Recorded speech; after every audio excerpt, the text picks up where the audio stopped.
Good morning, students. We'll come to next topic of economics chapter 3, loan activities of banks. See, what do the banks do with the deposits which they accept from the public? Okay, so see, banks keep only a small proportion of their deposits as cash with themselves. Banks in India hold about 15% of their deposit as cash. This is kept as provision to pay the depositors who might come to withdraw money from the bank on any given day. Okay, so since on any particular day only some of its many depositors come to withdraw cash, the bank is able to manage with this cash. So only 15% of their deposits they kept as cash in the bank. Okay, they do other works that we see. They may give it as loan. Banks use the major portion of the deposits to extend loans. Okay, that's they do with the deposits of the money of the depositors. There is a huge demand for loans for various economic activities. Banks make use of the deposits to meet the loan requirements of the people. So many people are coming to get loan from banks. Okay, banks mediate between those who have surplus funds, that means the depositors, and those who are in need of these funds, the borrowers. So bank work as a function as a mediator. Banks charge a higher interest rate on loans than what they offer on deposits. Okay, so the difference between what is charged from borrowers and what is paid to depositors is their main source of income. The source of income of bank is the difference between the interest that they pay to the depositors and they charge on the borrowers. Now we will check two different credit situations. You might have heard about the people, those who tapped in debts and other. So we have two credit situations. A large number of transactions in our day-to-day activities involve credit in some form or other. Credit or loan refers to an agreement in which the lender supplies the borrower with money, goods or services in return for the promise of future payment. Okay, so that is loan. We are giving something to a particular person that with a promise that that person will give it back, pay it back in future. Okay, the first situation, see, it's a festival season.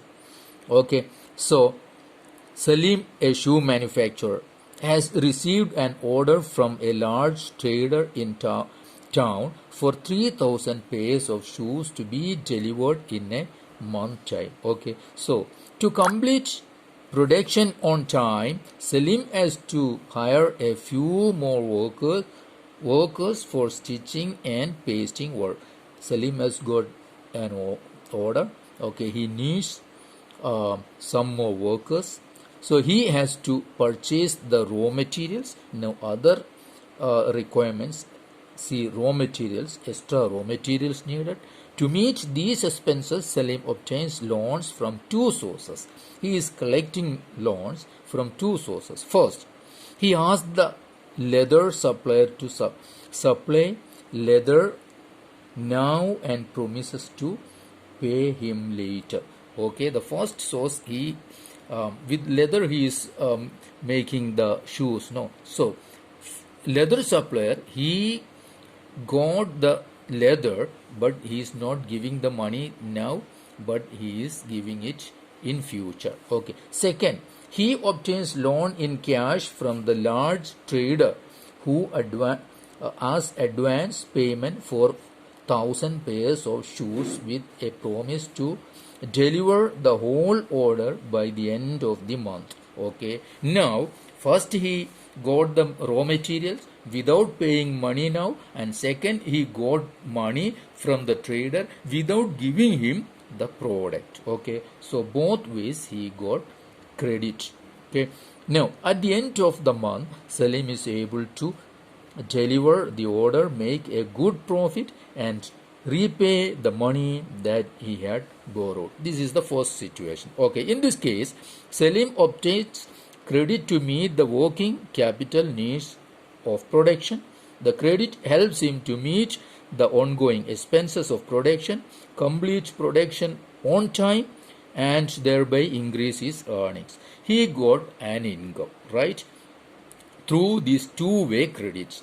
So, credit therefore plays a vital and positive role in this situation, Salim's situation, right? Now come to the second situation, that is Sapna, a small farmer, grows groundnuts on her 3 acres land. She takes a loan from the money lender to meet the expenses of cultivation. You know that we know that these farmers in the villages, they often they take loan from the money lenders, private money lenders. Okay, hoping that her harvest would help repay the loan.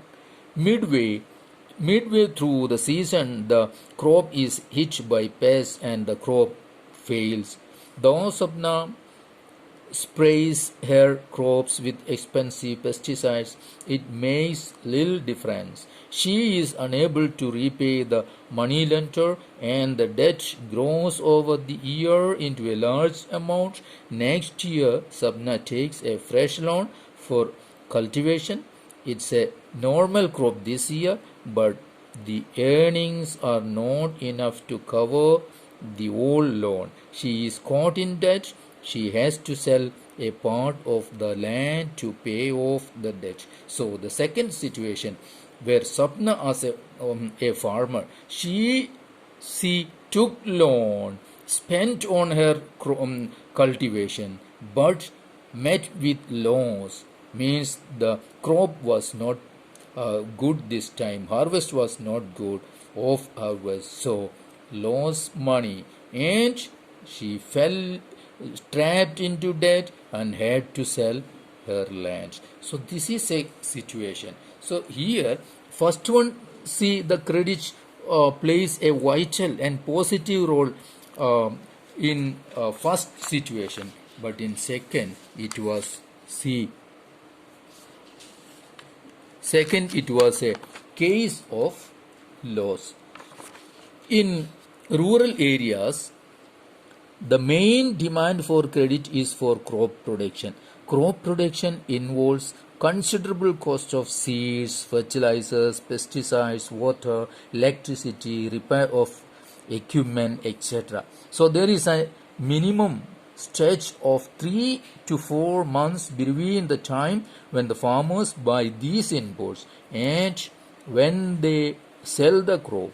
So this period they are taking loan and repaying. Farmers usually take crop loans at the beginning of the season and repay the loan after harvest. So repayment of the loan is crucially dependent on what the income from farming.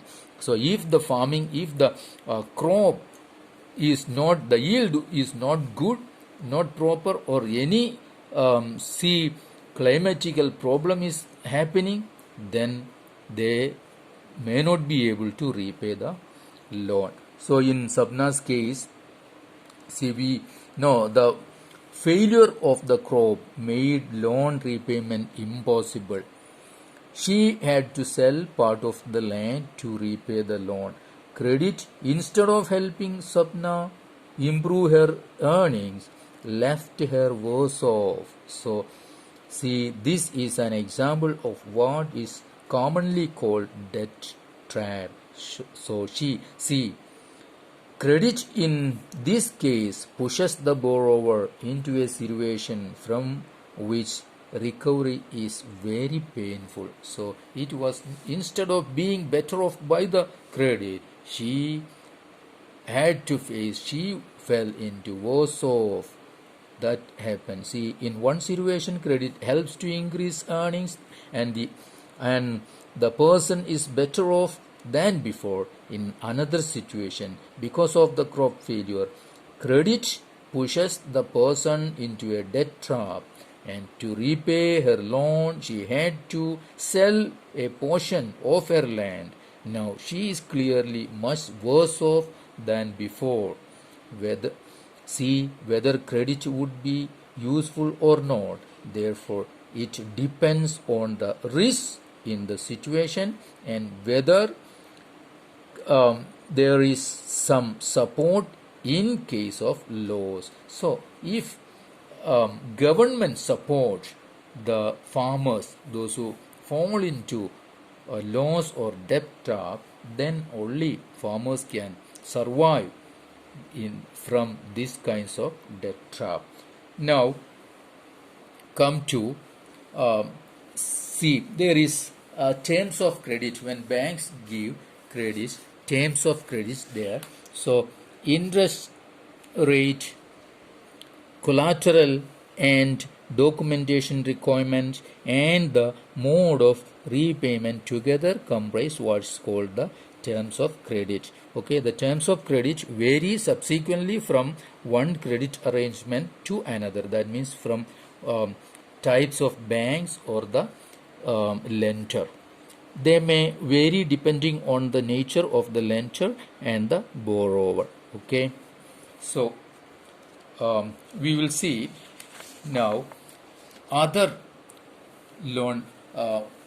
Apart from banks, see, loans are given by cooperatives also. Okay, so the other major source of cheap credit in rural areas are the cooperative societies or cooperatives. Members of a cooperative pool their resources for cooperation in certain areas. There are several types of cooperatives possible, such as farmers cooperatives, weavers cooperatives, industrial workers cooperatives, etc. Now, one example, Krishak cooperative functions in a village not very far away from Sonpur. It's a farmers cooperative. Okay, it has 2300 farmers as members.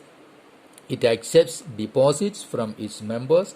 With these deposits as collateral, the cooperative has obtained a large loan from the bank. Okay, these funds means the cooperative took a loan from the bank, and these funds are used to provide loans to members. Now this cooperative society is giving loan to its members. Once these loans are repaid, another round of lending can take place. So, Krishak Cooperative provides loans for the purchase of agricultural implements, loans for cultivation and agricultural trade, fishery loans, loans for construction of houses, and for a variety of other expenses. So, cooperatives also work as a lender or credit giver.